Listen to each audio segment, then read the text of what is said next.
día. Nos volvemos a encontrar, sí, hoy vamos a empezar con la palabra de Dios en Jeremías capítulo 31. Así dice Yahvé: en Ramá se escuchan lamentos, lloro amargo. Es Raquel que llora por sus hijos, que rehúsa consolarse porque sus hijos ya no existen. Así dice Yahvé: reprime tu voz y tus ojos del llanto, porque hay paga para tu trabajo. Tus hijos volverán de la tierra hostil y hay esperanza para tu futuro. Palabra de Dios. Palabra de Dios. El Señor promete esperanza a los que sufren estas heridas tan delicadas del aborto, ¿sí? Y sabemos que hay personas que lo sufren de una manera, no se puede generalizar, nada es 2 más 2, 4 cuando hablamos de seres humanos, pero lo manifiesten o no, toda persona que atraviesa por una herida de muerte sufre un trauma, ¿sí? Judith Herman, en su libro Trauma y Recuperación, dice que luego de una experiencia traumática, el sistema humano de autopreservación parece estar en estado de alerta permanente, como si el peligro pudiese volver en cualquier momento.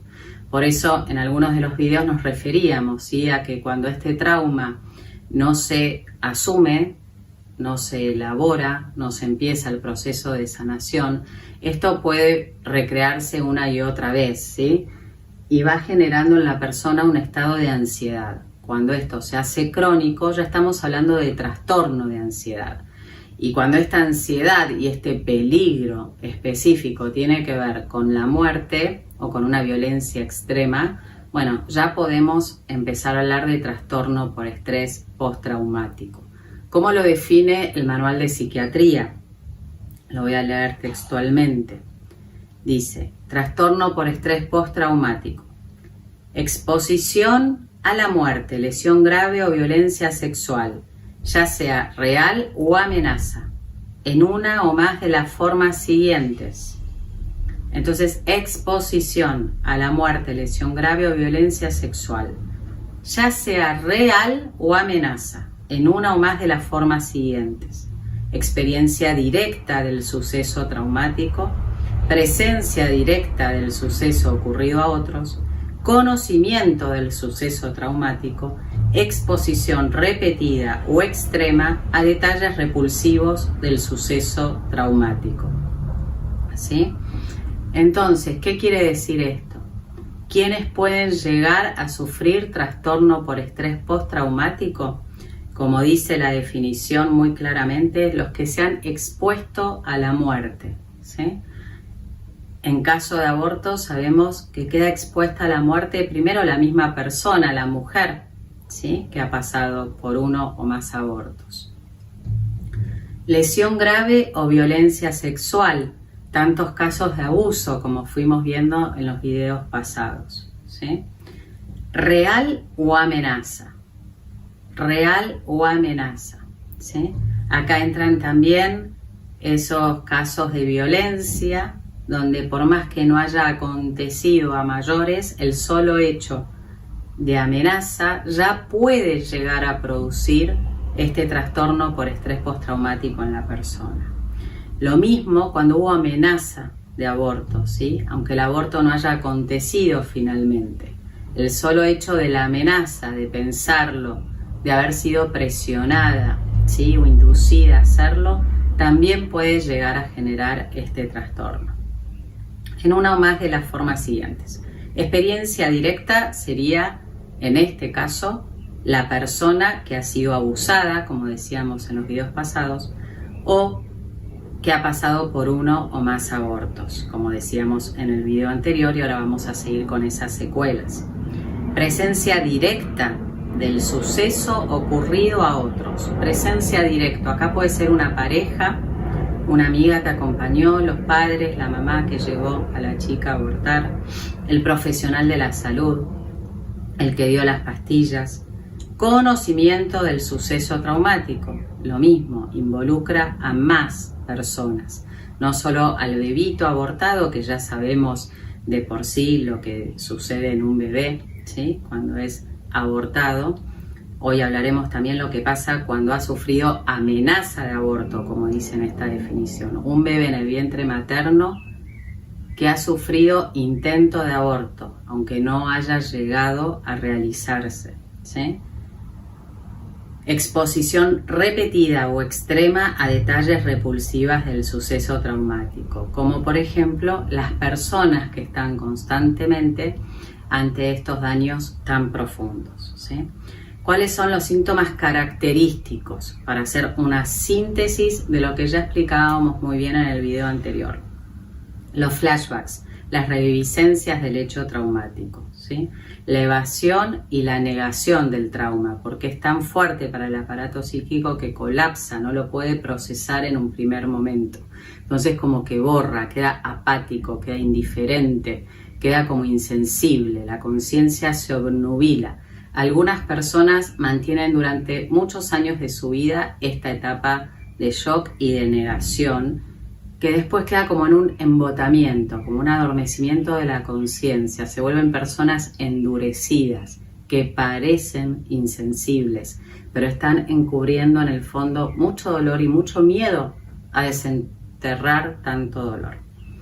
La hiperexcitación tiene que ver con una parte muy maníaca. Vemos personas que han pasado por uno o más abortos y quedan como permanentemente necesitadas de estar bien. Hasta la gente que no sabe puede decir qué divertida es tal persona, qué positiva es tal persona, qué buena onda es tal persona. Y suelen elegirla para estar con ellas porque suelen parecer como personas hiperpositivas, ¿no? Como que están excitadas permanentemente. Pero por debajo hay un gran volcán de dolor, de miedo, de ansiedad, de tristeza, y viven como con una máscara, con una careta, ¿sí? Los demás las ven de una manera, pero por dentro ellas saben que ocurre otra cosa, ¿sí? Y están permanentemente queriendo tapar tanto dolor, tanto dolor. Esta hiperexcitación también tiene que ver con el trastorno de ansiedad. Están permanentemente tratando de tapar lo malo, lo dañino, lo doloroso, lo triste, ¿sí? Entonces hacen mucho esfuerzo psíquico, con lo cual quedan bloqueados quizás los traumas, pero también muchas veces los talentos y principalmente la misión. La misión, por eso este libro es Iluminando heridas profundas, un camino de sanación y misión. Al ir iluminando estos dolores bloqueados, se empieza a descubrir el sentido del ser. ¿Sí? ¿Para qué está en la vida esta persona? ¿Cuál es su sentido? Porque al gastar tanta energía psíquica en bloquear y en tapar, también se tapa muchas veces el rumbo, el valor, el sentido, el ser. El estado de alerta hace que la persona viva previniendo el peligro, previendo el peligro. Las fusiones psíquicas se exacerban, ¿sí? Está en alerta permanentemente, por eso el insomnio, los trastornos de ansiedad y tantas secuelas que van generando. Lo que más queda es la culpa, y llamamos la culpa del sobreviviente. El bebito abortado muere, ¿sí? Pero cuando este intento de aborto no se llegó a terminar, sobrevive. Y se llama síndrome del sobreviviente. Hay muchos testimonios, ¿sí?, que hablan de personas que sufrieron intento de aborto y que han quedado con secuelas físicas, ¿sí?, gravemente físicas, notoriamente físicas, dramáticamente físicas.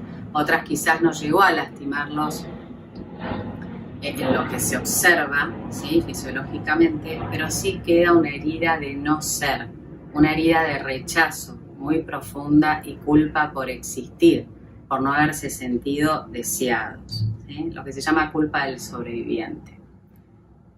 Sigmund Freud investigó mucho sobre las neurosis de guerra cuando venían los soldados de la guerra y todos los síntomas de esta neurosis. Después Viktor Frankl lo profundizó en carne propia después del Holocausto, donde no solo estuvo él, sino que él también perdió a su esposa y a su familia. ¿Sí? Allí. Entonces trabajó mucho sobre este síndrome del sobreviviente.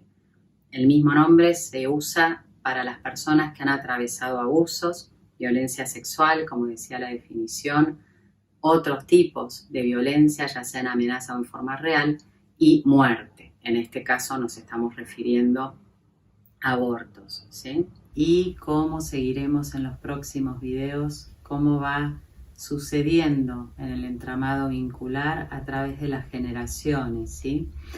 Pero quiero cerrar con esta palabra de esperanza, porque soy testigo en las personas que se animan a abrir y a trabajar en estos procesos de sanación, como Dios, al ir iluminando estas heridas que permanecieron bloqueadas quizás por tanto tiempo, empieza a restaurar. Y muchas dicen, ¿cómo aguanté tanto? ¿Dónde había quedado alojado tanto dolor? Y vamos viendo que es en el cuerpo, en las compulsiones, en las obsesiones, en tantos trastornos de ansiedad, en los vínculos, en apegos tóxicos, en malas decisiones, ¿sí?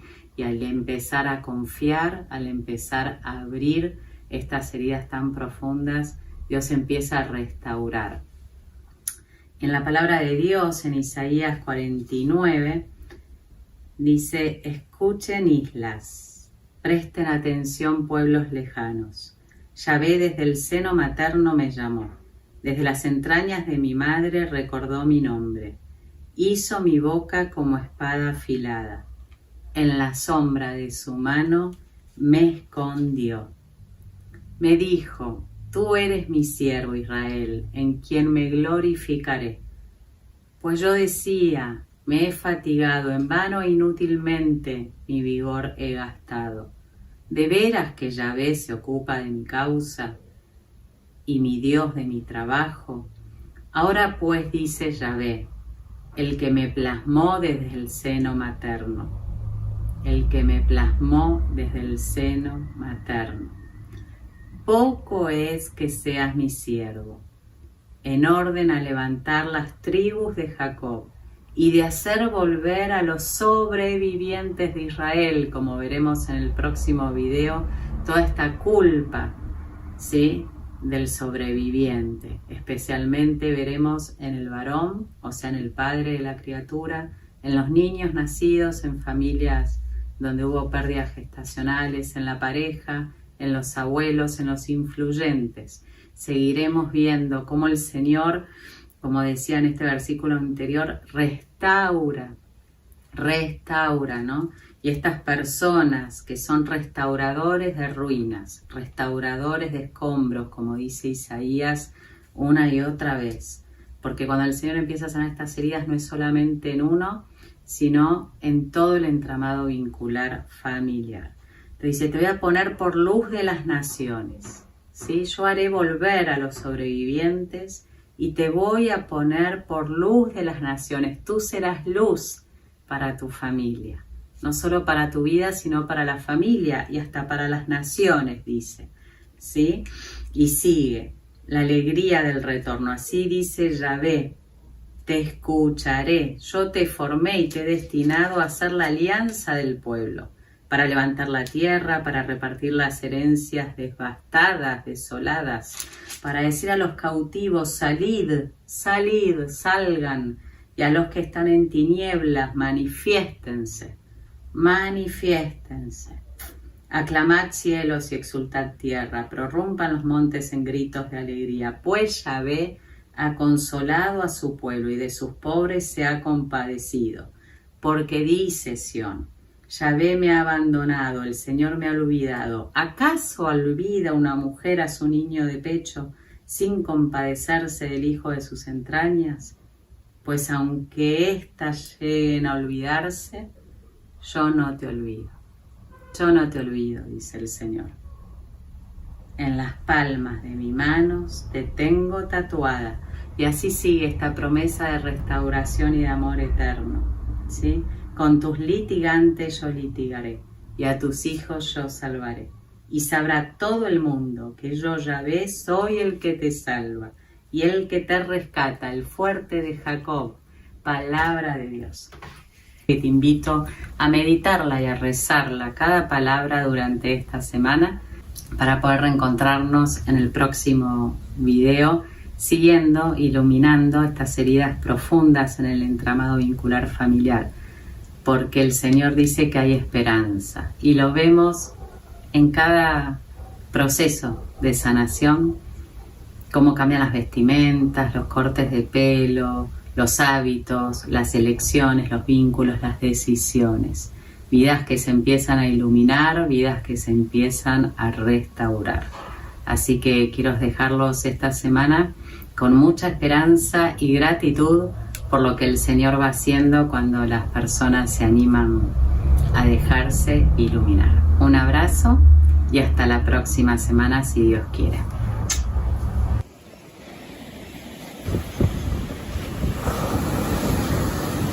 Iluminando heridas profundas. Un camino de sanación y misión. Una invitación a sumergirnos en un proceso de restauración personal y familiar.